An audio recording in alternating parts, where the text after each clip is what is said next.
Hello everybody, Olight Lantern, Olight Lantern Mini. I thought I'd give you my thoughts on them, as I've owned these for about 2 years now, give or take, and I bought them with my own money, so I can say whatever I like about them, which is more than you can say about most reviewers out there. They get sent products from Olight or whoever else, and they'll say, wow, it's amazing, it's the best thing I've ever had in my life, it's fantastic, and the only reason they're doing that because they got free products and they want more. I don't want to go down that route, so I'm going to give it to you straight. I'll turn my background lighting off a minute.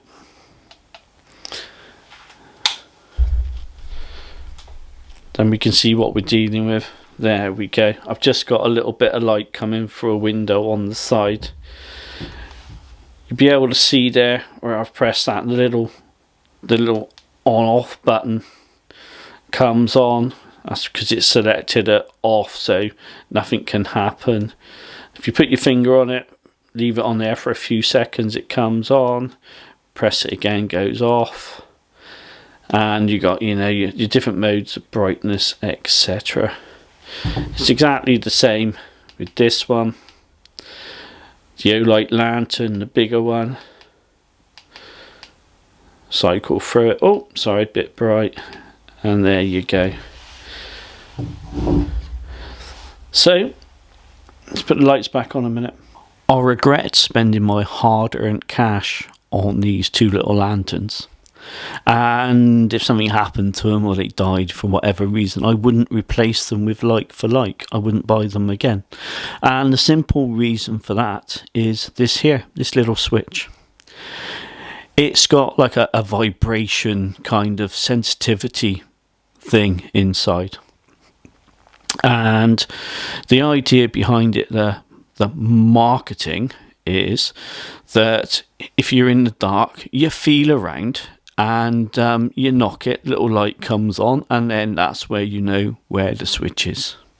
Okay, so they've made all these little bits in here pretty much similar. So that's how you know where the switch is to switch it on, which I totally get. Okay, but they could have got over this problem and not created a new problem by just changing the shape or the size or the feel of this switch, so it wasn't pretty much identical to the side. So what they've gone and done instead, they've put this marketing nonsense switch in the middle with the little vibration thing or whatever. So the problem I have with it is that every time there's a vibration around it, every time there's a bit of movement, I'll give you a demonstration.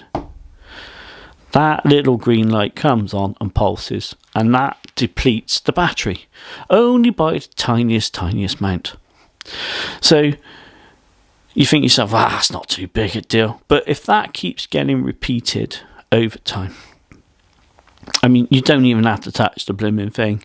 You can just touch by the side or whatever, or if it's on so you've got an emergency by the side of your bed or whatever, and you've got a little side cupboard, or it's on your carpet, any slight movement and that's going to deplete the battery even more. So eventually, when you do want to go and use this as an emergency light, you're going to have next to no battery left in it. So for me, the whole thing breaks down, because the whole reason that you have a light like this in the first place, or one of the reasons, is that if there's an emergency, your lighting goes for any reason, you've then got a light source hanging about the house. Now, most people will take something like this camping, because that's what it's designed to do. That's why it's got this little handle here. So you think to yourself, well, hang on a minute, I'll hang it up in my tent or whatever. So you hang it up in your tent, and whatever tent you've got, you are going to get a little tiny bit of movement. Chances are this will be hanging from the ceiling of your tent. You know, you'll have a little loop or a clip or something you can put this on, and then the wind will catch it. Or, you know, you'll just be moving around something and knock against your tent, and you can see that it doesn't take much, and this little light is constantly on, so it's wearing your battery down. So before you know it, like I said, when you want to go and use it, you've lost X amount of your battery power. Or if you haven't used this for 6 months, then you're not going to have any battery left at all. So that is why I would never buy either of these two lanterns ever again. One could argue that if I was so annoyed with this little light, I could turn it off altogether and lock it off. Okay, so that it doesn't come on all the time. But I got two issues with this. One, every time I go to use it, I've got to put my finger on there for X amount of seconds to get it working.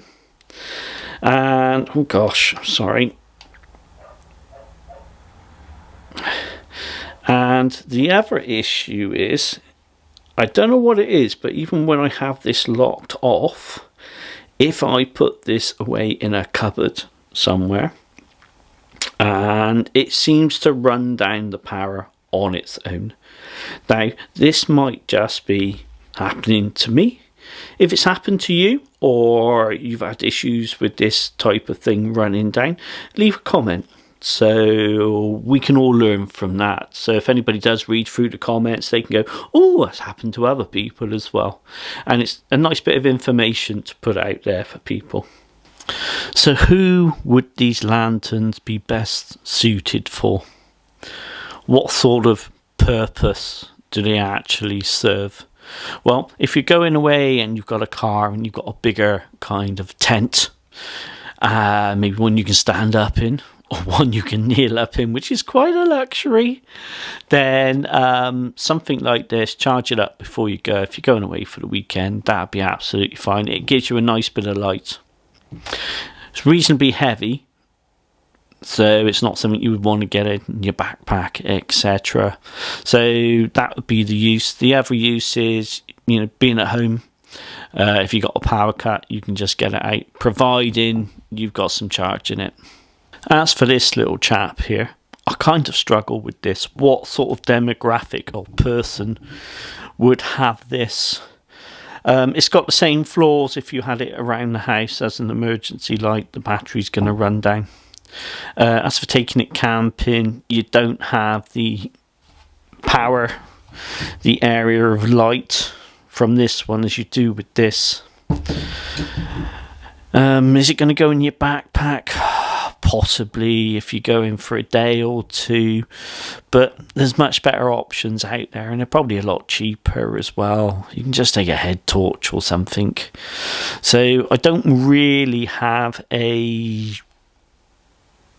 good demographic of person I could think of which would have this, unless you was to give one, you know, if you got some kids, maybe take the kids away, they can have a bit of fun with it. It's not too big, you know, they can swing it around, it's quite robust. Then maybe that's the answer. I don't know, but yeah, if you can think of someone who this would be suited for, or a use it would be suited for, then let me know in the comments, because I kind of struggle with this. I've got it around the house. If there is a power cut or whatever, I'll get it out. If I'm doing a bit of messing about in the garden, we have a few of us sat outside having a few drinks. It's a bit of ambient light. But other than that, it's too heavy, too expensive, and not bright enough. Well, that was my overall opinion of these two Olight lanterns after owning them for a couple of years. I hope that information's been useful to you if you're looking for a small kind of camping light or something to put on if there is a power cut. I do own a few more Olight products if you wanted to see them. I bought them all with my own money. and a couple of them I really like. I have got another one that I think's a bit of a donkey, but if you want to hear about that, put something in the comment and like show me more or whatever if it's of interest to you. If it's not, that's absolutely fine. That's all from me. Thanks for watching. InfoZhed out.